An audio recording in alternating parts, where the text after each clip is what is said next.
அண்மை செய்தி. வக்பு சட்ட திருத்தத்தின்படி நடவடிக்கை எடுப்பதற்கான இடைக்கால தடையை நீட்டித்து நீதிமன்றம் உத்தரவிட்டுள்ளது.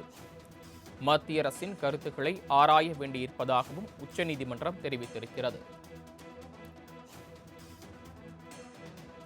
மேலும் இந்த வழக்கு விசாரணையை மே 15ஆம் தேதிக்கு ஒத்திவைத்து உச்சநீதிமன்றம் உத்தரவிட்டுள்ளது.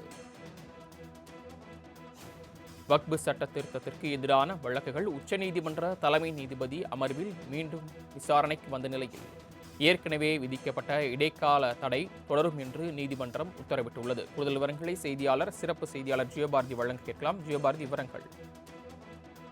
வக்பு திருத்த சட்டத்திற்கு எதிராக உச்சநீதிமன்றத்தில் பல்வேறு கட்சியினர் வழக்கு தொடுத்திருக்காங்க. இந்த வழக்கு கடந்த முறை வந்தபோது அதற்கு இடைக்கால தடையானது மே 5ஆம் தேதி இன்றைய தினம் வரைக்கும் விதிக்கப்பட்டிருந்தது. இந்த நிலையில் இன்றைய தினம் 2 மணி அளவில் இந்த வழக்கானது மீண்டும் விசாரணைக்கு எடுத்துக்கொள்ளப்பட்ட நிலையில் மத்திய அரசினுடைய அந்த கவுண்டர் அஃபிடவிட் இன்னும் நாங்கள் தீவிரமா படிக்கணும்.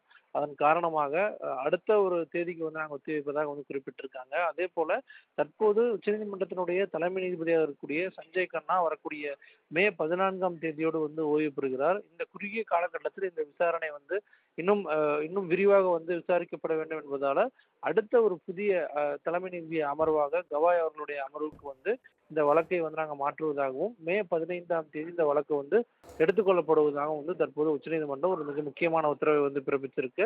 தற்போது இருக்கக்கூடிய இந்த இடைக்கால தடையானது தொடரும் என்பதை உச்சநீதிமன்றம் குறிப்பிட்டிருக்கு. தாங்கள் வழங்கிய தகவல்களுக்கு நன்றி ஜீவபாரதி.